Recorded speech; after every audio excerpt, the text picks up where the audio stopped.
আজকে আমি বাংলা দিয়ে ভিডিও বানাইতে বাধ্য হলাম। কিন্তু যারা আগের থেকে যে কোনো সম্প্রদায় ত্রিপুরাতে বাস করি তারা এইসব জানতো।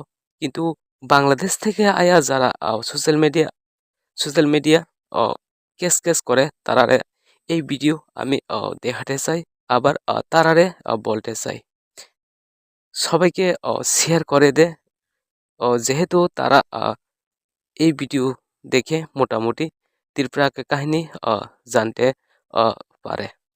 দেখো, দেব্রমা ক্রানের উৎপত্তি মানে অরিজিনাল। দেব্রমা হচ্ছে ত্রিপুরী বা ত্রিপ্রাসা আদিবাসী জনগোষ্ঠীর সবচেয়ে পুরানো ও বড় ক্লাইন। দেব্রমা শব্দের মানে দেব, মানে ত্রিপুরা রাজ্য। প্রাচীন নাম ত্রিপুরা বা দেবরা বর্মা, মানে মানুষ বা জনগোষ্ঠী। অর্থাৎ মোটামুটি মানে দাঁড়ায় ত্রিপুরা আসল মানুষ। দেখো, 1 নম্বর পয়েন্টে আমি বলতে চাই রাজবংশের সঙ্গে সম্পর্ক। রাজবংশের সঙ্গে সম্পর্ক দেববর্মা ক্লানের সঙ্গে ত্রিপুরা রাজ্য প্রাচীন রাজবংশ মানিকীয় ডাইনেস্টি এর ঘনিষ্ঠ সম্পর্ক ছিল। পয়েন্ট নাম্বার 1, ত্রিপুরা অধিকাংশ রাজা এই দেববর্মা রক্তধারে থেকে এসেছিলেন। পয়েন্ট নাম্বার 2, এই রাজারা 13শো শতাব্দী থেকে 1949 সাল পর্যন্ত যখন ত্রিপুরা ভারতের সঙ্গে যুক্ত হয় রাজত্ব করেছে। পয়েন্ট নাম্বার 2, ধর্ম ও সংস্কৃতি। আগের ত্রিপুরাতে কি ধর্ম ও সংস্কৃতি ছিল এটাও আমি কিছু বলতে চাই। দেখো, দেববর্মা জনগোষ্ঠী মূলত হিন্দু ধর্ম বিশ্বাসী, বিশেষ করে শৈব ও শক্তি উৎপাদক।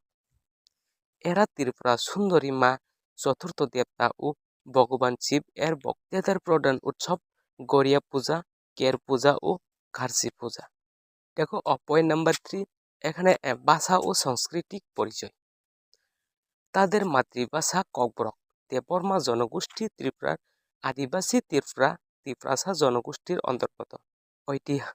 ঐতিহ্যবাহী পোশাক তাকে রিসা বলা হয় এবং মহিলাদের জন্য কামচলি বরক, পুরুষদের জন্য কামচলি বরক বলা হয়। দেখো, 5 নম্বর জাতিগত ও সামাজিক দিক। দেববর্মা একটি ক্লাইন বরক গ্রুপ, যাকে অনেক সময় মূল্য ত্রিপুরী বলা হয়। ত্রিপুরা সমাজে রিয়াং, জামাতিয়া, নোয়াটিয়া, মোরাসিং, হালাম ইত্যাদি আরও অনেক ক্লাইন আছে, কিন্তু দেববর্মা সবচেয়ে প্রাচীন ও রাজবংশীর ক্লাইন হিসাবে পরিচিত।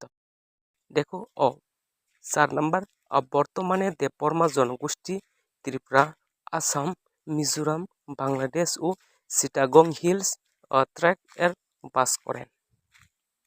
ত্রিপুরা বহু নেতা, সরকারি কর্মকর্তা ও সমাজসেবা দেববর্মা সমাজ থেকে এসেছেন। ত্রিপুরা দেববর্মা মানিক্য রাজবংশের রাজারা। দেখো, 1 নম্বর মহামাণিক্য।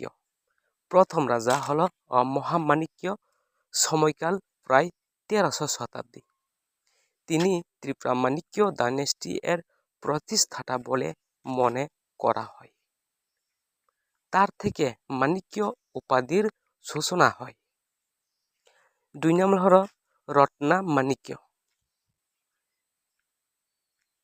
1400 খ্রিস্টাব্দ থেকে 1431 খ্রিস্টাব্দ পর্যন্ত রাজা হয়। রাজবংশকে শক্তিশালী করে তুলেছিলেন। ত্রিপুরা প্রশাসনিক কাঠামো ও সেনাবাহিনী গড়ে তুলেছিলেন। 3 নম্বর রাজা হল ধর্মা মাণিক্য, 1500 শতক। ধর্মপ্রাণ রাজা ছিলেন। 1 নম্বর 2 নম্বর মন্দির ও ধর্মীয় অনুষ্ঠান প্রচলনের বিশেষ ভূমিকা নেন। আর 4 নম্বর রাজা হল দৈন্য মাণিক্য, 1463 থেকে 1515 পর্যন্ত রাজত্ব করেন।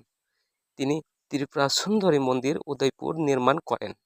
তার সময়ে ত্রিপুরা রাজ্য সমৃদ্ধির শিখরে পৌঁছায়। আর 5 নম্বর রাজা হল বিজয়া মাণিক্য, তার 1515 থেকে 1540 পর্যন্ত তার রাজা করে। ত্রিপুরা রাজ্যের সবচেয়ে শক্তিশালী রাজা বলা হয় তাকে বিজয়া মাণিক্যকে। তিনি সেনাবাহিনীকে আধুনিক করেন ও চারিদিকে রাজ্য জয় করেন। 6 নম্বর রাজা হলো অমর মাণিক্য। 1577 থেকে 1586 সাল পর্যন্ত রাজা করে। তারা কের পূজা শুরু করার কৃতিত্ব তার। ধর্মীয় আচার অনুষ্ঠানে দেববর্মা সামাজিক ঐতিহাসিক যোগদান করেন। 7 নম্বর হলো গোবিন্দ মাণিক্য। 16শো শতাব্দী থেকে রাজ্য শান্তি ও সংস্কৃতি উন্নয়ন ঘটায়। আর 8 নম্বর হলো কৃষ্ণ মাণিক্য এন্ড কল্যাণ মাণিক্য। 17শো শতক থেকে রাজত্ব করেন। তিনি মুঘল সাম্রাজ্যের সঙ্গে সম্পর্ক ও সংঘাত দুই ছিল।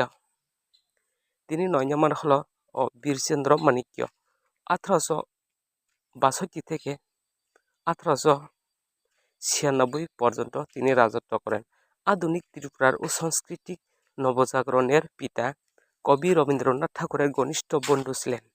তিনি স্কুল, মন্দির ও রাজপ্রাসাদ সংস্কার করেন। আর বীর বিক্রম কিশোর মাণিক্য ছিল 1923 থেকে 1984 পর্যন্ত 1947 পর্যন্ত ত্রিপুরা রাজ্যের শেষ স্বাধীন রাজা। আধুনিক শিক্ষা ব্যবস্থা ও আগরতলা শহরে উন্নয়ন করেন এবং 1947 সালে ভারতের স্বাধীনতার সময় তিনি মারা যান। আর 11 নম্বর ছিল কাঞ্চনপ্রভা দেবী। এভাবে দেববর্মা মাণিক্য রাজবংশের প্রায় 50 বছরের শাসককাল শেষ হয় এবং ত্রিপুরা ভারতের অংশ হয়ে যায়। এটা হলো ত্রিপুরা কাহিনী। যারা ত্রিপুরা কাহিনী বেশি জানি না তারা ওই বাংলাদেশ থেকে আয়া সোশ্যাল মিডিয়া আয়া